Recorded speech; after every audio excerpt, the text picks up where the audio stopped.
muito antes que a cidade mineira de Governador Valadares tivesse seu primeiro caso de coronavírus confirmado, em 24 de março, os impactos da crise do Covid-19 já se faziam sentir por lá. Proporcionalmente, Valadares é um dos municípios brasileiros que mais enviou nativos aos Estados Unidos na história da migração entre os dois países. 4 em cada 5 chefes de família na cidade mineira têm algum parente morando em terras americanas.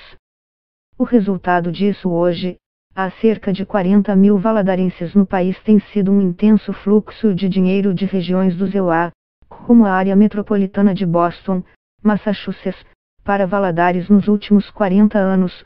Os migrantes mandam dólares para ajudar a família nas despesas, investir em negócios ou mesmo comprar ou construir imóveis.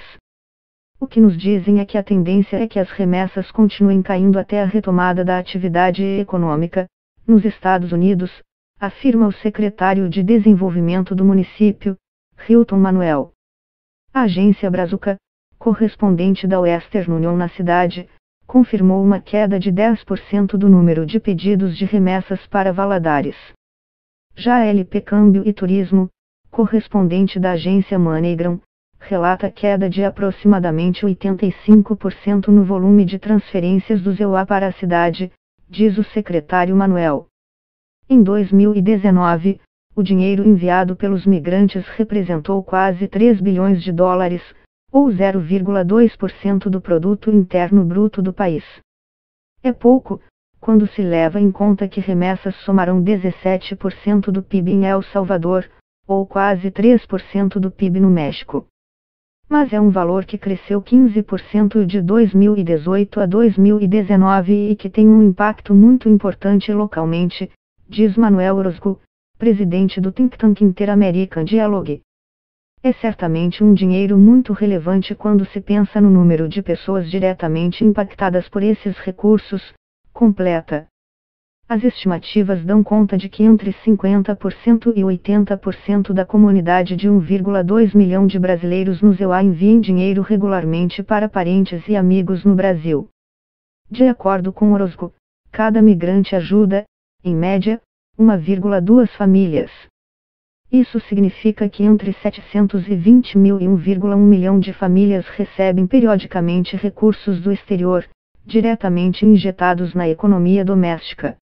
Mas, com mais de 30 milhões de pessoas oficialmente desempregadas e uma retração econômica de quase 5% no primeiro trimestre de 2020, os Estados Unidos têm sentido com força os efeitos da recessão causada pela epidemia. Talvez os maiores prejudicados sejam os milhões de imigrantes, muitos sem status legal.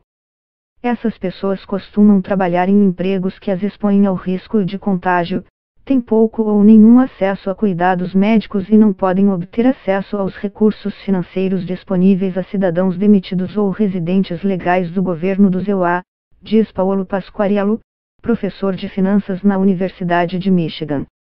E é muito improvável que alguma ajuda direta venha no futuro próximo. Assim, a repercussão econômica de seus problemas nos EUA em seus países de origem é inevitável, já que costumavam fazer remessas regulares. Essas remessas provavelmente secam à medida que as oportunidades econômicas e as contas crescentes consomem as escassas economias desses imigrantes, diz. Dono do supermercado de produtos brasileiros Rio, no bairro do Queens, em Nova York, há 27 anos, o comerciante Ricardo Bastos atesta as dificuldades. Seu estabelecimento, localizado no coração da comunidade brasileira, era o principal ponto de envio de remessas ao país na região. Caiu em 80% o envio. Às vezes tem cliente que vem aqui para mandar a cota mínima, de $20, ou um pouco mais, $40, $50.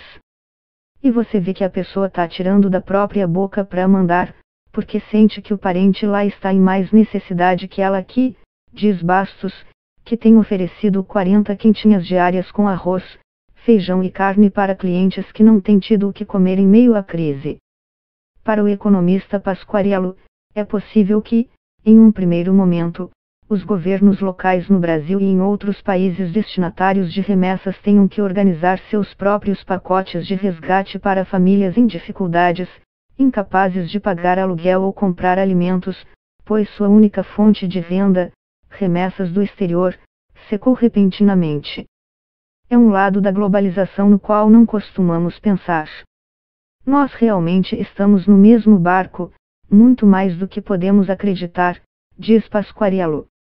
Manuel reconhece que a prefeitura de Governador Valadares está muito preocupada com o impacto da perda momentânea dos recursos estrangeiros. Para tentar aliviar o problema, cortou temporariamente os tributos municipais de pequenos negócios. Mas a cidade não tem condições financeiras de fazer mais, diz. Apesar do mau momento nas remessas, a expectativa dos especialistas no assunto é que os repasses se recuperem e até superem o patamar anterior tão logo os migrantes consigam fontes seguras de renda.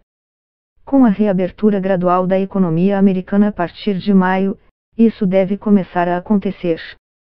O envio do dinheiro é considerado uma das 4 grandes necessidades básicas dos migrantes, atrás apenas de pagar o aluguel, as contas e de se alimentar, afirma Orozco.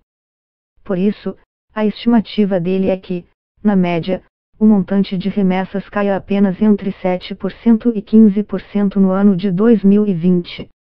As remessas tendem a ter um efeito cíclico nas economias dos países de origem dos migrantes, afirma Álvaro Lima, diretor de pesquisa da Agência de Pesquisa e Desenvolvimento de Boston.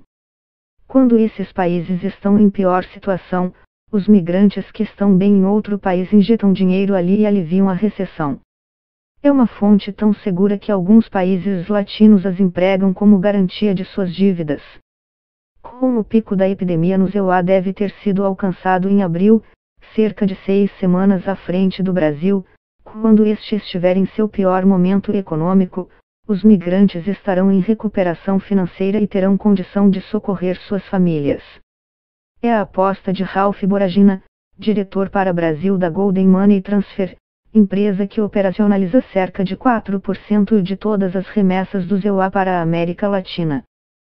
Segundo ele, embora o comportamento dos brasileiros tenha mudado na crise, em sua agência, a redução do montante enviado não foi tão drástica.